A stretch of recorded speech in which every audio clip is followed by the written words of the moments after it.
तो दोस्तों मैं इस वीडियो में शेयर करने वाला हूं अपना एक्सपीरियंस कि किस तरह से मैंने अपनी स्कूटी को न्यू दिल्ली से वाराणसी शिफ्ट किया है। फिलहाल अभी सिचुएशन ऐसी आ चुकी है कि हम सभी अपने अपने होम टाउन में आ चुके हैं और बहुत लोग आने का सोच भी रहे होंगे।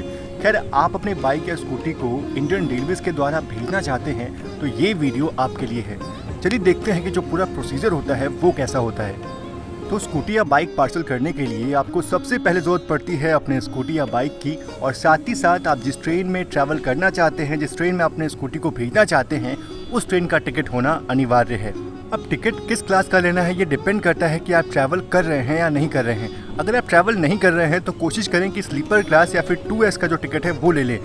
और अगर आप अपने बाइक के साथ ट्रैवल करना चाहते हैं तो आप अपने मन के मुताबिक जिस क्लास में सफ़र करना चाहते हैं उस क्लास का टिकट ले सकते हैं। टिकट लेने का मतलब बस इतना ही होता है कि आपके पास PNR नंबर होना चाहिए। वैसे अलग अलग स्टेशन पे जो डिमांड होती है वो अलग होती है। अगर बात करें न्यू दिल्ली स्टेशन की तो यहाँ पे आपको PNR नंबर की ज़रूरत होती है अगर आप अपने बाइक के साथ ट्रैवल करना चाहते हैं, या अगर नहीं भी करना चाहते हैं तो भी PNR नंबर होना बहुत ज़रूरी है।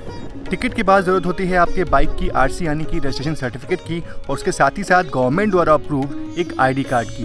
तो अगर ये 3 डॉक्यूमेंट्स आपके पास हैं, RC, टिकट और ID, तो आप अपने बाइक को इंडियन रेलवेज के द्वारा भेज सकते हैं। अब यहाँ पे ज़रूरी नहीं है कि जिस नाम से बाइक है सिर्फ वही इंसान बाइक को पार्सल कर सकता है। आप किसी की भी बाइक को पार्सल कर सकते हैं, पर उसकी RC और आपकी ID होनी ज़रूरी है। तो दोस्तों, अगर आप उसी ट्रेन में अपने बाइक के साथ ट्रैवल करने वाले हैं तो आपको स्टेशन कम से कम 4 घंटे पहले पहुंचना होता है, क्योंकि ये काम लगता तो आसान है पर बहुत टाइम लग जाता है। तो दोस्तों, यहाँ पे एक बात ध्यान रखने वाली ये है कि अगर आप अपने बाइक को स्टेशन तक चला के लेके जा रहे हैं तो उसमें सिर्फ उतना ही पेट्रोल रखें कि वो स्टेशन तक पहुँच जाए, क्योंकि स्टेशन पहुंचने के बाद जो आपकी बाइक है उसके टैंक को पूरी तरह से खाली कर दिया जाता है, और उस पेट्रोल को अगर आप ट्रेन में ट्रैवल कर रहे हैं तो अपने साथ कैरी नहीं कर सकते हैं। पेट्रोल टैंक खाली करने के बाद बारी आती है पैकिंग की। आप अपनी पैकिंग खुद से भी कर सकते हैं, या फिर पार्सल ऑफिस के बाहर आपको ऐसे लोग मिल जाते हैं जो 150 रुपीज़ से 250 रुपीज़, डिपेंड करता है कि आपकी बाइक या स्कूटर है, वो चार्ज कर सकते हैं और आपकी पैकिंग कर देंगे। और पैकिंग के दौरान आप एक बात का ध्यान रखें कि आपकी बाइक या स्कूटी में अगर कोई कीमती एक्सेसरीज लगी हुई है तो आप उसको निकाल करके अपने पास रख लें, क्योंकि उसके बाद आप नहीं जानते कि उसके साथ क्या हो सकता है। तो ज़रूरी यही होगा कि आप जो कीमती एक्सेसरीज है उसको निकाल करके पहले ही रख लें। पैकिंग पूरी हो जाने के बाद आपको एक फॉर्म भरना पड़ता है जिसमें आपकी जो बेसिक डिटेल्स होती है वो पूछी जाती है।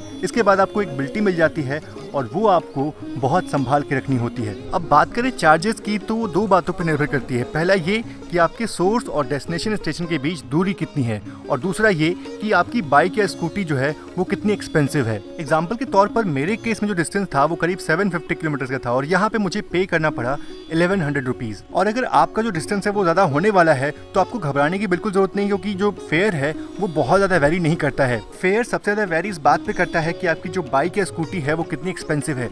अगर वो बहुत ज़्यादा एक्सपेंसिव होगी तो जाहिर तौर पे जो उसका 1% है वो ज़्यादा होने वाला है, तो आप उसको कैलकुलेट कर सकते हैं कि जो आपकी बाइक या स्कूटी है वो कितनी एक्सपेंसिव है। अब इतना करने के बाद जो आपका काम है वो ख़त्म हो जाता है। अब सबसे ज़रूरी बात, अगर आप अपने पार्सल के साथ ट्रेन में ट्रैवल कर रहे हैं तो लोडिंग के वक्त आपको खुद वहां जा कर के लोडिंग करवानी होगी। ये देखना होगा कि जो आपकी लोडिंग है वो ठीक तरह से हो रही है या नहीं, क्योंकि बहुत निर्मम तरीके से लोडिंग होती है जिस कारण से जो आपकी बाइक या स्कूटी है उसको काफ़ी नुकसान पहुंच सकता है। और अगर आप अपने बाइक के साथ ट्रैवल नहीं भी कर रहे हैं तो भी कोशिश करें कि जब उसकी लोडिंग होती है तो वहाँ पर आप एक बार उपस्थित हों, ताकि आप देख सकें कि जो लोडिंग है वो ठीक तरीके से हो रही है या नहीं हो रही। तो ये सारा प्रोसीजर आपको फॉलो करना होता है अगर आप अपने बाइक के साथ ट्रैवल करना चाहते हैं तो। बाकी अगर आप अपने बाइक के साथ ट्रैवल नहीं करना चाहते हैं तो आप अपने किसी दोस्त या किसी जानने वाले इंसान को जो उस ट्रेन में ट्रैवल कर रहा है उसको बिल्टी दे सकते हैं। पर इस बात का ध्यान रखें कि बिल्टी बहुत इंपॉर्टेंट होती है, तो आप उसी इंसान को अपनी बिल्टी दें जिसके ऊपर आपको बहुत ट्रस्ट हो। और अगर आपके पास कोई ऐसा नहीं है जो उस ट्रेन में ट्रैवल कर रहा है तो आप अपनी बाइक को आज भेजने के बाद 2 या 3 दिन बाद अपने डेस्टिनेशन स्टेशन से रिसीव कर सकते हैं। पर यहाँ पे आपका जो थोड़ा खर्च है वो बढ़ जाता है। होता ये है कि जब आपकी बाइक आपके डेस्टिनेशन स्टेशन पे पहुँच जाती है तो उसके 6 घंटे बाद, यानी कि 6 घंटे तक तो फ्री रहता है, लेकिन उसके बाद जो चार्जेस हैं वो लगना शुरू हो जाते हैं। यानी कि हर घंटे आपको 10 रुपये देने पड़ते हैं, यानी इस हिसाब से 24 घंटे का आपको 240 रुपये पार्किंग चार्जेस देना होता है। तो ये जो थोड़ा खर्च है वो बढ़ जाता है। बाकी अगर आप इस खर्च को बेयर कर सकते हैं तो आप आराम से 2 या 3 दिन बाद स्टेशन जा करके अपनी बिल्टी को दिखा करके जो आपका पार्सल जो आपकी बाइक है उसको रिसीव कर सकते हैं। दोस्तों, हम फिलहाल आ चुके हैं मड़ुआडी, और देखते हैं कि हमारी जो बाइक है, स्कूटी है, वो हमें कैसे मिलती है, क्या प्रोसीजर होता है यहाँ पे। अब देखिए, अगर सही मायनों में देखा जाए तो मुझे यहाँ पे करीब जिस दिन मेरी ट्रेन आई थी उस दिन जाके गाड़ी इनको रिसीव करनी थी, लेकिन दिल्ली से आया हुआ था और अपने आप को थोड़ा सा क्वारंटीन करना भी ज़रूरी था। और ये भी हुआ कि यूपी में लॉकडाउन भी लग गया, जिस कारण से थोड़ा विलम्ब हो गया। अब उनके अनुसार हर घंटे का 10 रुपये चार्ज, तो अगर उस वक्त कैलकुलेट करें तो 24 घंटे का करीब 240 रुपये होते हैं। तो अब देखना है कि इतने दिन जो हुए हैं हमें कितना एक्स्ट्रा पे करना पड़ता है, अब वो वहाँ जाके ही पता चलेगा। तो चलिए चलते हैं फ़िलहाल पार्सल ऑफिस में और वहाँ जाके देखते हैं कि कितने का बिल बनता है। और ये मेरे पीछे खड़ी है शिवगंगा स्पेशल, जो कि अब शंट हो रही है। और यहाँ आप देख सकते हैं एक इंस्पेक्शन कार, एक नहीं बल्कि 2 हैं। खैर काफ़ी दूरी पे है पार्सल ऑफिस, थोड़ा सा चल के आपको जाना पड़ता है यहाँ पे। और बाकी यार मेरे साथ साथ ये शिवगंगा स्पेशल भी चल रही है।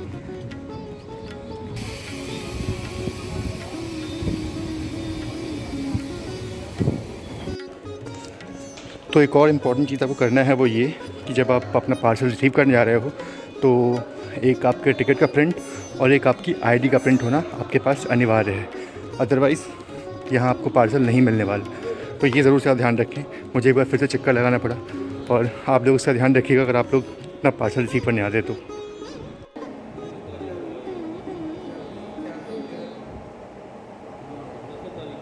और आखिर में आपको ये टोकन मिलता है जिसको दिखा करके आप पार्सल स्टोर से अपनी बाइक निकाल सकते हैं।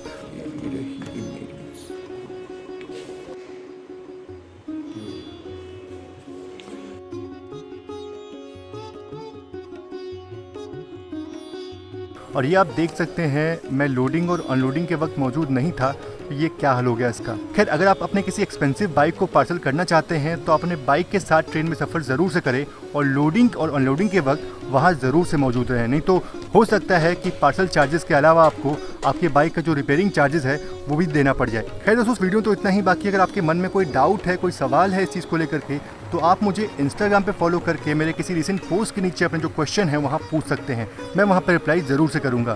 फिलहाल थैंक यू इस वीडियो को देखने के लिए। जय Hind and God bless you all.